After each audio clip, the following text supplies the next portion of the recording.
Carlos Slim, la ballena y la chinampa. Es difícil pasar un día en México sin transferir dinero al bolsillo de Carlos Slim.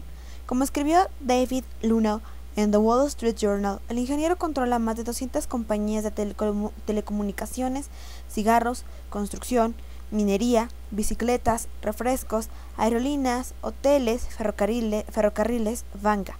Sus empresas representan más de una tercera parte del valor de la Bolsa Mexicana de Valores y su fortuna equivale a 8% del Producto Interno Bruto producido anualmente por el país. En sus momentos de mayor gloria, la fortuna del monopolista más exitoso de los Estados Unidos, John D. Rockefeller, solo llegó a representar el 2.5% del Producto Interno Bruto. Ya llegó, ya está allí, en la cima, al lado de Bill Gates y de Warren Buffett, uno de los hombres más ricos del mundo y orgullosamente hecho en México. Carlos Slim, un síntoma más del capitalismo disfuncional que estrangula la economía mexicana e inhibe su evolución. Carlos Slim, el monopolista más exitoso por ser el menos acotado. Carlos Slim, creación de los gobiernos omisos y los consumidores pasivos y las instituciones capturadas y las reglas que quienes tienen el poder han logrado poner a su servicio. Hoy, nadie sabe qué hacer ni cómo lidiar con un hombre que tiene más peso que el presidente de la República. El dilema que representa la figura de Carlos Slim es estructural, no personal. Resulta poco fructífero discutir la moralidad o la amoralidad de su comportamiento, o si es una buena o mala persona, o si su filantropía debe ser aplaudida o cuestionada. Es poco productivo culparlo de mucho o exculparlo de todo porque ello constituiría una digresión ante lo verdaderamente importante, la imperiosa necesidad de reformar el capitalismo mexicano. Lo cierto es que Carlos Slim se ha comportado de manera absolutamente racional, de acuerdo con las reglas existentes del juego económico. Su apuesta ha sido ganar la mayor cantidad de dinero posible y ha usado todos los instrumentos a su disposición dentro del sistema. Un sistema caracterizado por la corrupción endémica y el dominio de una élite económica y política conectada por el patronazgo mutuo. Durante décadas, México vivió con lo que hoy Mario Vargas Llosa llamó la dictadura perfecta. Hoy vive como el monopolio perfecto, de facto, del señor Slim. Tal como el PRI nunca admitió el monopolio del poder que estableció, Slim también lo niega, argumentando que tiene competidores en el mercado, aunque su participación sea relativamente pequeña. Tal como el PRI siempre atribuyó la falta de democracia a la ineptitud de la oposición, Slim también lo hace. Los priistas de ayer y el monopolista de hoy se parecen. Uno monopolizaba el mercado electoral, otro monopoliza el mercado de las telecomunicaciones. El PRI pudo hacerlo durante 71 años gracias a la legislación electoral. Slim pudo hacerlo gracias a la debilidad regulatoria. El PRI pudo hacerlo porque dictaba las reglas del juego que los demás aceptaban. Slim ahora busca emularlo. Y los efectos para los habitantes del país son los mismos. Pocas opciones por las que se paga un precio demasiado alto. Poca competencia que produce grandes beneficios para los jugadores y grandes perjuicios para los consumidores. La dictadura consensual ha sido reemplazada por el monopolio que recibe aval social. Quizás sea un monopolista, pero es nuestro monopolista. Esta es la frase recurrente con la cual muchos mexicanos suelen defender a Carlos Slim. Ese es el argumento reiterativo con el cual demasiados justifican su predominio. Esa es la postura repetitiva con la que aún los consumidores más exprimidos avalan su actuación. Mejor que nos exprima él que un extranjero, dicen. Más vale el monopolio de un empresario mexicano que un empresario gringo o español, sugieren. Más vale un campeón nacional que someter al país a la competencia internacional, postulan. Y cada vez que lo hacen, contribuyen a explicar por qué el señor Slim se ha vuelto el hombre más rico del mundo a costa del lugar que lo produjo. El gobierno de México lo ha propulsado y los mexicanos lo han aceptado. Carlos Slim es el síntoma más obvio de un sistema económico en aras del nacionalismo malentendido. Ha generado mercados distorsionados. Porque como lo subraya un artículo en The Wall Street Journal, en la era moderna, cuando las empresas necesitan servicios de telecomunicaciones de alta calidad y bajo precio para competir en el mercado global, México ha pagado el precio del privilegio del señor Slim. El privilegio de controlar 86% de la telefonía fija, el privilegio de controlar 74% de las líneas móviles, el privilegio de ofrecer servicios de telecomunicaciones entre los más caros de los países de la OCDE, el privilegio de dejar a la competencia fuera de los servicios de banda ancha, el privilegio de contar con agencias reguladoras capturadas, el privilegio de litigiar contra los litigar contra los competidores y mantenerlos maniatados, el privilegio de usar predominio nacional para financiar la expansión internacional, el privilegio de lograr que Pedro Cerizola, exsecretario de Comunicaciones y Transportes, hubiera declarado: no hay un operador dominante en telecomunicaciones, el privilegio de monopolizar a modo, con costos innegables para el país, costos que produce cualquier empresa dominante, con más del 70% del mercado, en cualquier sector, en cualquier lugar. Y México no es la excepción.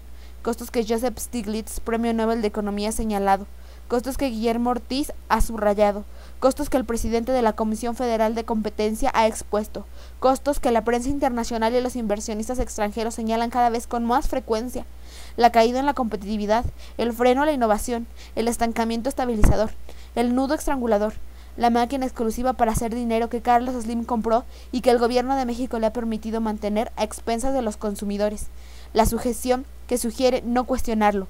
A Slim se le aplaude demasiado y no se le escruta lo suficiente. A Slim se le vitorea mucho y se le regula muy poco, porque es rico, porque es poderoso, porque controla el 40% del mercado de la publicidad privada, porque en México esa combinación tiende a producir la genuflexión. Ahora bien, no sorprende su comportamiento. Carlos Slim siempre ha sabido proteger su territorio y ahora tan solo intenta ampliar su extensión. Siempre ha querido actuar sin lo que llama la regulación neoestatista, la protección de los consumidores que busca asegurar. Pero sí sorprende el comportamiento de quienes lo dejan, quienes lo avalan, quienes apoyan su posición dominante como lo hicieron antes con la que tenía el PRI, quienes prefieren que un empresario no electo diga cómo hay que administrar el país y le permiten servirse una buena tajada de él. Los gobernadores y los intelectuales, y los diputados y los senadores, y los líderes sindicales y prominentes miembros de la izquierda. En México hay quienes no pierden el sueño por lo que el señor Slim representa y las implicaciones del imperio expansivo que ha logrado construir. Piensan que él es el Gates mexicano y hay que evaluarlo así, un monopolista más que sobresale gracias a su talento y a su extraordinario espíritu empresarial, pero la comparación es engañosa, porque ignora la forma distinta en la cual se han construido ambas fortunas y el impacto contrastante que tienen en la economía que operan. En Estados Unidos, Bill Gates, el fundador de Microsoft, es una barracuda dentro del río de Mississippi, en el cual nadan otros peces igualmente grandes, agresivos y competitivos. Allí el gobierno es un yate enorme que los vigila y asegura que naden en igualdad de condiciones. Pero en México Carlos Slim es una ballena en el lago de Chapultepec y el gobierno es una chinampa. Sí, una chinampa flotante llena de flores y frutas, impotente e impasible ante el poder de la ballena a la que ha alimentado durante más de 20 años desde la privatización de Telmex. 20 años en los cuales el gobierno pudo haber establecido las condiciones de la competencia, pero no lo hizo. 20 años en los cuales pudo haber desmantelado las barreras de entrada a nuevos jugadores en el mercado, pero no lo logró. 20 años en los que pudo haber actuado para apoyar a los consumidores, pero optó por beneficiar a quien se aprovecha de ellos. Y esa es una de las razones principales detrás de la acumulación de riqueza que el país presencia con azoro. Como argumenta un artículo en el Financial Times, para ser tan rico como Carlos Slim hay que invertir en mercados ineficientes, en sectores protegidos, en compañías con diques altos construidos alrededor. Hay que controlar quién nada en el lago de Chapultepec y Carlos Slim lo ha logrado en alianza con el operador de la chinampa, incursionando en sectores protegidos, concentrados, no competitivos, con regulación débil o capturada, haciendo todo lo posible para que se mantengan así, como lo sugiere el estudio Competencia y Equidad en Telecomunicaciones, elaborado por Rafael del Villar, excomisionado de la COFETEL, cuando era investigador del Banco de México, porque si bien el título de concesión de Telmex prohíbe prácticas monopólicas, una y otra vez ha incurrido en ellas, aunque los funcionarios de Telmex insistan en que no es así, aunque prohíbe la discriminación a terceros, se ha dado, aunque obliga a la empresa a proveer interconexión y acceso no discriminatorio, aún no la ofrece como debería, aunque la Secretaría de Comunicaciones y Transportes y la Comisión Federal de Telecomunicaciones debieron haber establecido condiciones para la competencia eficaz, no lo hicieron.